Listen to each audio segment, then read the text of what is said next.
Okay, so I sampled a Keurig. I kind of chopped it up in different bits from the beginning of a brew cycle to the end.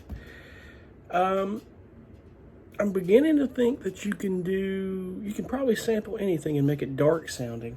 Now, the good thing about this sample is that you don't always have to make it dark sounding. I've added a lot of them in tension tracks, which is kind of cool. But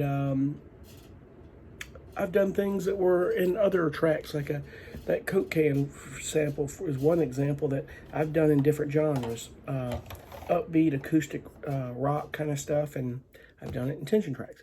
But this right here, I put it in Omnisphere, and you can kind of granulize it and do different things. As you can hear, it kind of sounds like a train with water, go down tracks with water, kind of a mixture, but you slow it down. Now I'll play you the original. There's the original here. So I chopped up basically starting for the, let's see, I did the top, which I probably won't do anything with the top ever, but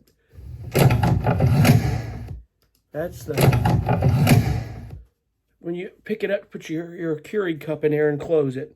It could be a good percussion, so as you can tell, it would work. Now I have to clean up the hum in the background, the noise. I have to go back and watch that good lesson from Dave Croft about using RX. I did clean up some of the sample in RX I thought was cool, and basically you just go in and any background noise, if you can find it separately, just kind of sample that noise, and then what you do is you learn it, basically learn the noise, and you go back and then it'll tell you which one you want to learn it as to use it for. I think like spectral noise or something, and I just did that and cleaned it up.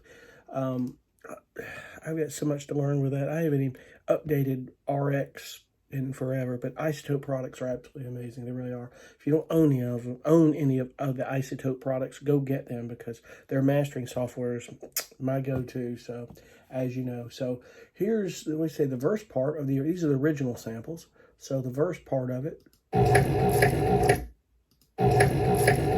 that bona, bona, bona, bona, you can stretch that out probably and really make it sound dark. That pump that's in the Keurig that makes that noise. And then here's the verse, a second part. I think I did two different sections of this. You hear the water. I wish I could separate the two, but I kind of did. On the end. That's that repeat of that, but in a different section. In case there was any difference, which I don't know. 4. That's the end part, kind of separated from that, but I wish I could just get that pump sounding and separate it. If there's a way to do that, let me know. And you might be able to do it in RX Pro for Isotope. I don't know. If you can, that would be so cool. That noise is common in a coffee maker, and this is the end of it. That fighting to get its last drop.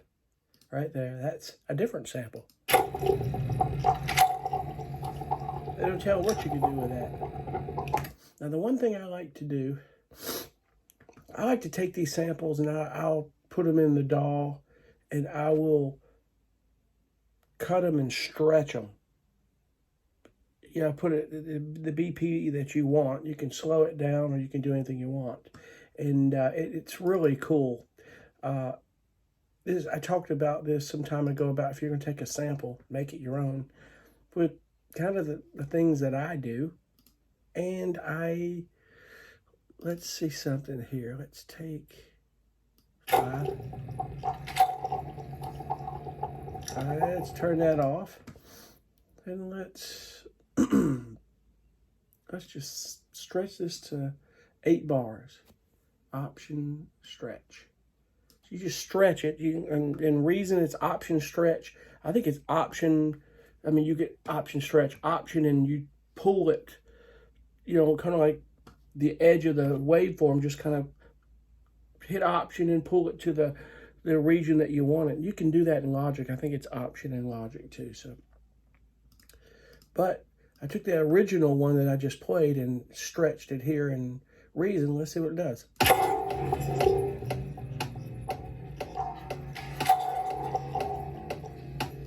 Now it takes a little stretching, but let's see something here. Let me turn that darn click off. I didn't mean for that to be on there.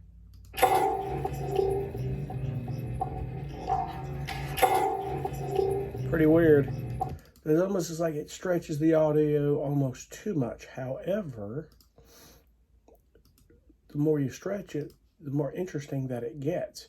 And when you've got a lot of audio, a good guitar part or something, it's amazing what you can do here. It really is amazing. So you can pull it again, wait a second for it to process, and you can take that track and put a little reverb on it. Put a little reverb on it. Let's see something here. Put a little delay absorb reverb on it. See what it'll do. Hold on. You can make really good transition effects with this. I just made it out of that coffee drip. Pretty cool. Put a little delay on there maybe. I hope you can hear this stuff. Sorry about that. I need to really get better at OBS and do this in the DAW, but you can hear what I'm doing, I hope. But you put a little delay on this thing. Let's see, let's go to 4. Get some feedback on it. Let's see what that'll do. You can just turn that thing into something completely different. No one would really know what that is. But I just created a transition effect right there. In fact, I might render that as a transition effect. It's pretty cool. Almost like an impact. In fact, I'm going to render that right now. I just created that while I was on here. I'm going to be a Kuerig Impact Effects. 1. There we go. It always rendered it. Now, one thing you may not know is always do 48K 24-bit on these samples, because you're not going to be able to import them into Omnisphere if you don't do that. And the higher the rate of that sample, the better. When you bring it in, it allows you to do pretty much what you want with it, which I think is cool indeed. But that's that. Let's go pull another sample here real quick. I don't want to take up too much time here, but let's see here. Let's see what we can do here. Here's one here. Let's stretch. So that's the pump at the beginning. Like if you have a Keurig, you know how that that pump that goes and then it starts dripping your coffee. You can hear that pump.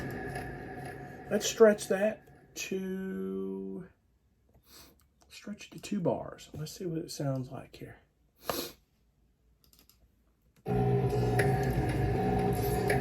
Kind of stretches out weirdly. It's weird what you can do. Let's go 4 bars.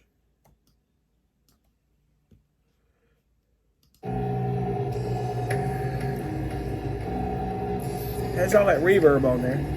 Let's bypass the effects.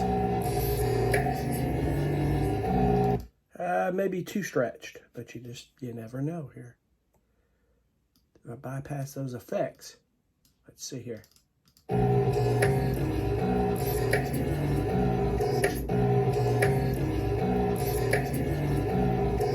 You'd have to process it a little bit because it cuts off, but you get the idea and you get the point of what I'm doing. You can go in and do a lot of cool things to this, and it's just all about being creative. I'm not the best at this. I tell you, I suck at it sometimes.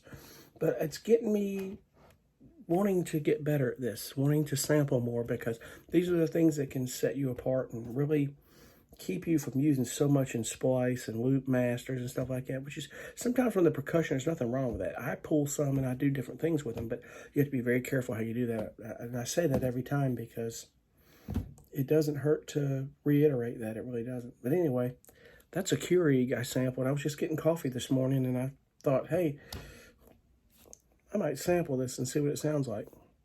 Hey, it's amazing what you can do. I mean, we have a million options in the world to sample.